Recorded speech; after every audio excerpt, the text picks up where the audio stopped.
செய்கிற இந்த கட்சி அடுத்த கட்டத்துக்கு கொண்டு செல்கிற கடமை எங்கள் தொண்டர்களுக்கு எங்களுக்கு இருக்கு.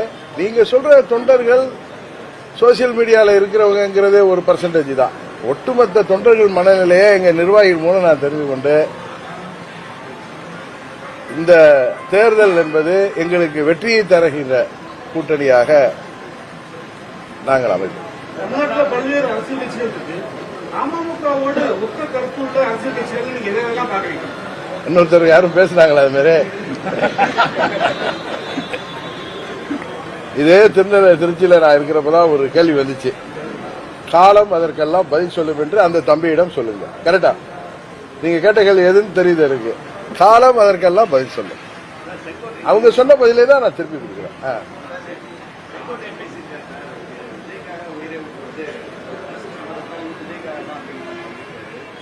ஏன்னா நீங்க எப்படி பாக்குறீங்களா நான் எப்படி பாக்குறேன்னா, அண்ணன் செங்கோட்டையன் அவர்களே எனக்கு 87ல இருந்து நல்லா தெரியும். அவர் புரட்சி தலைவரிடமும் அம்மா அவர்களிடமும், குறிப்பா அம்மா அவர்கள் காலத்தில் அந்த 29 ஆண்டுகள்ல எத்தனையோ ஏற்றத்தாழ்வுகளிலும் விசுவாசமிக்க தொண்டராக இருக்கிறார். அவர் இன்றைக்கு தான் தனிமைப்படுத்தப்பட்டதாக உணர்ந்த பொழுது தனக்கு ஒரு கட்சியில, அது மக்களால் பேசப்படுகின்ற ஒரு புதிய கட்சியில தனக்கு அங்கீகாரம் கிடைத்திருப்பது அவர் பெருமையா நினைக்கிறதா தான் நான் பார்க்கிறேன்.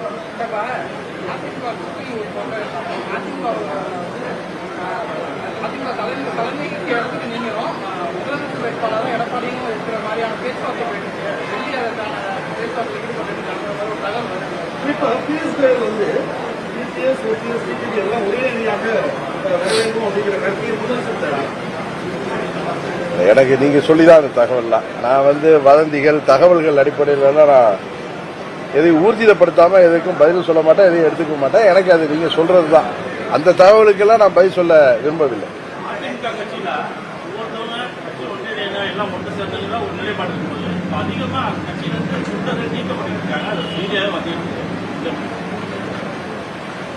விநாசகாலே விபரீத புத்திம்பாங்க.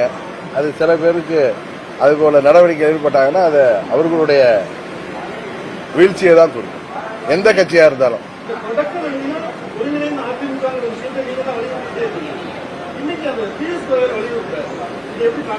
நான் சொல்றதுங்க சுயநலத்தில் சொல்லல. ஒரு அம்மாவின் தொண்டனாக எங்களுக்கு அநீதி இழைக்கப்பட்டிருந்தாலும் நாங்கள் எந்த தவறும் செய்யாத போதே எங்கள் மீது நடவடிக்கை எடுக்கப்பட்டிருந்தாலும், ஒரு அம்மாவின் தொண்டனாக ஒரு கருத்தை நான் சொல்வது, அம்மாவின் தொண்டர்கள் அனைவரும் ஓர் அணியில் இணைந்தால்தான் வெற்றி என்பது சாத்தியமாகும் அப்படின்றது என்னுடைய தனிப்பட்ட கருத்து. இதை நான் இன்னைக்கு சொன்ன உடனே தொலைக்காட்சியில் தினகரன் மெலோ டவுன் ஆயிட்டாரு, மைல்ட் ஆயிட்டாரு அப்படி இல்லை. நீங்க கேள்வி கேட்டீங்க, அதுக்கு நான் பதில் சொன்னேன். என்னுடைய நீண்ட நாள் கருத்து அதுதான். அதுபோல என்னுடைய நிலைப்பாடு என்ன என்பதை 3 மாதங்கள்ல நான் உங்களுக்கு கிளியரா பட்டி தொட்டி எல்லாம் தெரிகிற மாதிரி சொல்லிட்டேன். அதனால திரும்ப திரும்ப அதை நீங்க கேட்டு நான் பதில் சொல்றது ஏதோ நான் மெலோ டவுன் ஆயிட்டேனோ, நான் வேற ஏதோ அழுத்தத்திற்கு அடிபணிகிறேனோ, இல்ல நான் மனமாற்றம் ஏற்பட்டனோங்கிறது கிடையாது. எங்களை யாரும் அழுத்தம் கொடுக்கவும் இல்லை. ஒருத்தங்களை அழுத்தம் கொடுத்து ஒரு தலைவரை வேண்டுமானால் வழிக்கு கொண்டு வர முடியும். ஆனா தொண்டர்கள் கேட்பார்களா? எங்க ஓட் பேங்க், எங்களுக்காக உள்ள ஓட் பேங்க் அதெல்லாம் மதிப்பாங்களா? அதனால எந்த ஒரு அரசியல் அனுபவம் உள்ள எந்த ஒரு கட்சியும் அவர்கள் எவ்வளவுதான் அவர்களுக்கு சக்தி இருந்தாலும் அந்த செயலை செய்ய மாட்டார்கள். யாரிடமும் அன்போட மரியாதையோடு அணுகிதான் அவர்கள் தங்கள் கூட்டணிக்கு வர வேண்டும் என்பது எந்த ஒரு கட்சியும் செய்யும். அது பெரிய பவர்ஃபுல் கட்சியா இருந்தாலும் சரி, ஒன்றும் இல்லாத சாதாரண புதிய கட்சியா இருந்தாலும். அதனால நீங்கள் யூகங்களுக்கும் வர்ற தகவல்கள் எல்லாம் வச்சுட்டு நீங்க செய்திகளை சொன்னா அதெல்லாம் எனக்கு பதில் தெரியாது.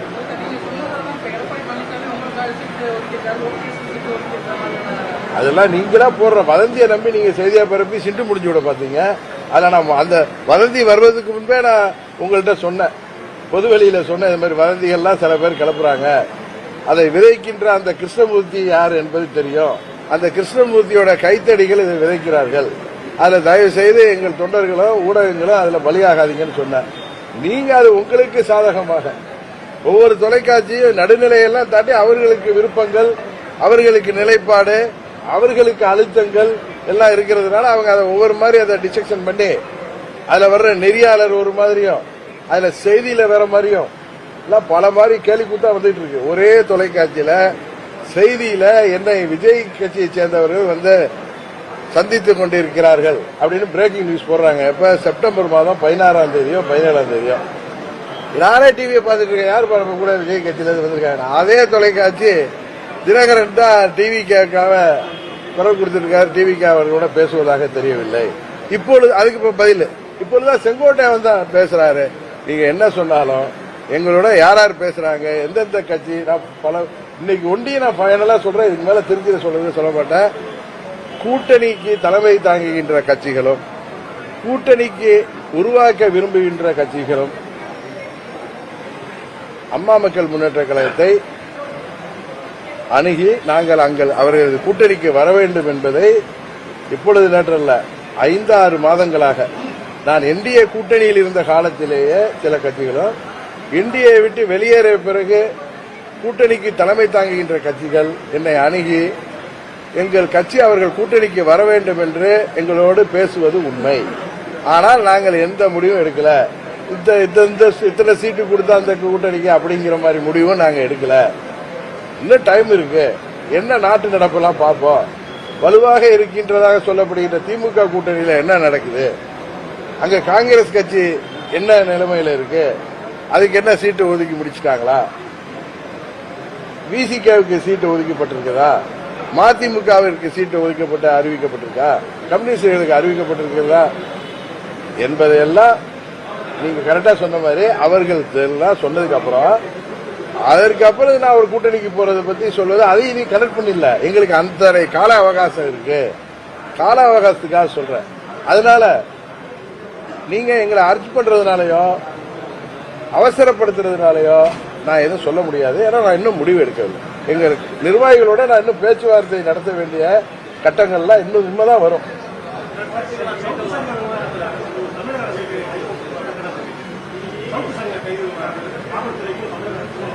நான் முன்ன சவுக்கு சங்கர் கைதான போய் சரி இப்பயும் சரி எனக்கு என்னோட தொடர்புல இருந்தவர்.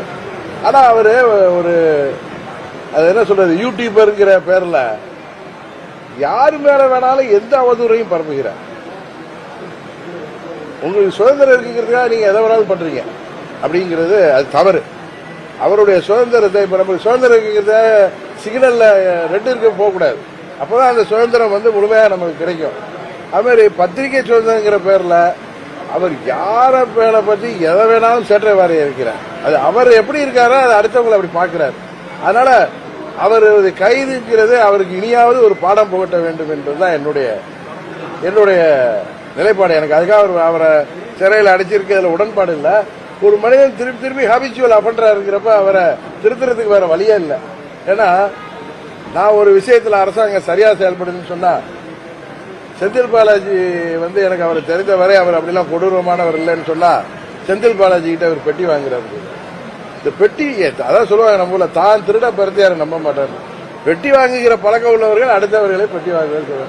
அது ரொம்ப சீப்பா அவங்க பப்ளிசிட்டி பண்றவங்களுக்கு ஏதாவது ஒரு காலகட்டத்தில் ஏதாவது ஒரு இருக்க வரலைன்னா அவங்க திருந்த மாட்டாங்க. அது திருந்துவதற்கு இது ஒரு நல்ல ஒரு வாய்ப்பாக இருக்குன்னு நினைக்கிறேன்.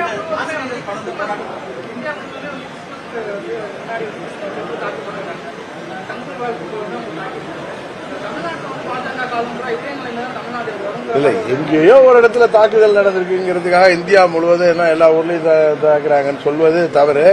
இப்ப தமிழ்நாட்டில் கூட தான் நேற்று ஊடகத்தில் பார்த்த ஒரு மூத்த பத்திரிகையாளர் வருத்தப்பட்டார். கொரோனா நேரத்தில் செவிலியர்களை தெய்வங்களா நம்ம வணங்கணும்.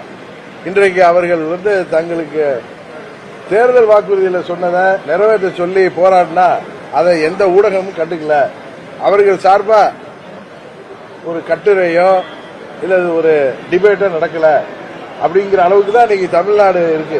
அதனால நான் சொல்ல வந்தது எங்கேயும் எந்த மதத்தினரையும் யார் தாக்கினாலும் அதை அந்த அரசாங்கங்கள், மாநில அரசாங்கங்கள், மத்திய அரசாங்கங்கள் அவர்கள் மீது கடுமையாக நடவடிக்கை எடுக்க வேண்டும்.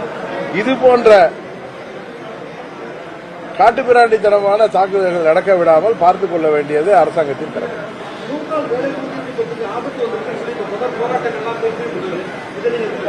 அதுல பெயரை மகாத்மா காந்தி பெயரை மாற்றியது எல்லோருக்கும் அதை மாற்றிருக்க கூடாது என்பது அதோட கருத்து. அதை பரிசீலனை செய்ய வேண்டும் மத்திய அரசு. 100 நாள 125 நாளா ஆக்கி இருக்கிறது வரவேற்கத்தக்கது. அதே நேரத்தில் கடுமையான நிதி நெருக்கடியில மாநில அரசு எல்லாம் தள்ளாடுறப்ப 40% அதுல பங்களிப்பு தமிழ்நாடு அரசாங்கமோ இல்ல மாநில அரசாங்கம் ஏற்றுக்கொள்ள வேண்டும் என்று சொல்வதையும் அவர்கள் மாற்ற வேண்டும். மற்றபடி 125 நாட்கள் அந்த வேலைவாய்ப்பை உருவாக்கி இருப்பது வரவேற்கத்தக்கது.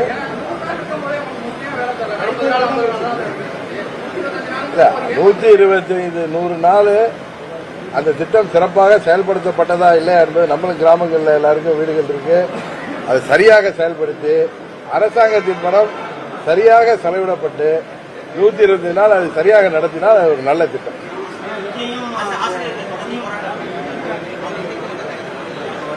அதான் சொல்றேன், பகுதி நேர ஆசிரியர்களா இருக்கட்டும், அரசு ஊழியர்கள், செவிலியர்கள், மருத்துவர்கள், மாற்றுத்திறனாளிகள் என தொடர்ந்து அவர்களுக்கு தேர்தல் வாக்குறுதிகளை சொன்னதை நிறைவேற்றாமல் இந்த அரசாங்கம் இப்படி அவர்களை கைது செய்வது உண்மையே இந்த அரசாங்கம் மக்களின் மதிப்பை இழந்து வருவதைத்தான் காட்டுகிறது. உறுதியாக இது தேர்தலில் பிரதிபலிக்கும்.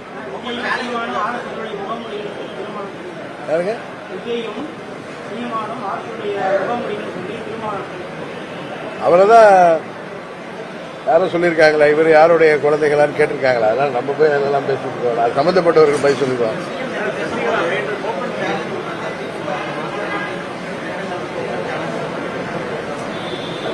ஓபன் சேலஞ்சுன்னு ஊடகங்களில் சொல்றாரு. உண்மைதான், ஓபன் சேலஞ்சு தான். மக்களுங்க பகுதி நேர ஆசிரியர்களாக இருக்கட்டும், அரசு ஊழியர்களாக இருக்கட்டும், எல்லா பேச்சுவார்த்தையும் தோல்வியடைந்து அரசு ஊழியர்கள் ஆசிரியர்களுக்கு பழைய ஓய்வு திட்டம் தர்றேன்னு சொன்னார். அவர்களுக்கு கூட்டு பேச்சுவார்த்தை நடத்தி 4 ஆண்டுகளாக பேச்சுவார்த்தை தோல்வியில் முடிஞ்சிட்டு, பகுதி நேர ஆசிரியர்கள் அவர்கள் வேலை பர்மனன்ட் பண்றேன்னு சொல்லி அதையும் ஏமாற்றி வருகிறார்கள். செவிலியர்களாக இருக்கட்டும், மருத்துவர்களாக இருக்கட்டும், அனைத்து தரப்பு அரசு ஊழியர்களாக இருக்கட்டும், தொழிலாளர்களாக இருக்கட்டும், மாற்றுத்திறனாளிகளாக இருக்கட்டும், அனைவருமே இந்த ஆட்சியில அவர்களுக்கு சொன்ன வாக்குறுதியை நிறைவேற்றவில்லை என்பது உறுதியாக தேர்தல் முடிவில் எதிரொலிக்கும் என்பதை முதல்வருக்கும் தெரியும். அதை சரி செய்து விடலாங்கிற ஒரு எண்ணத்தில் அவர் இப்படி சேலஞ்ச் எல்லாம் விட்டுட்டு இருக்காருன்னு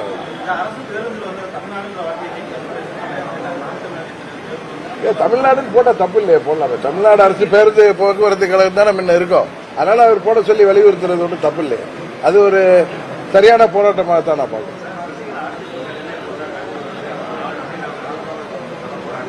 எனக்கு தெரியல, இங்க வர்ற தகவலுக்கெல்லாம் எனக்கு பதில் தெரியல. அது மாதிரி இருந்து அவங்க என்கிட்ட சொல்லுவாங்க, அப்ப நான் சொல்றேன்.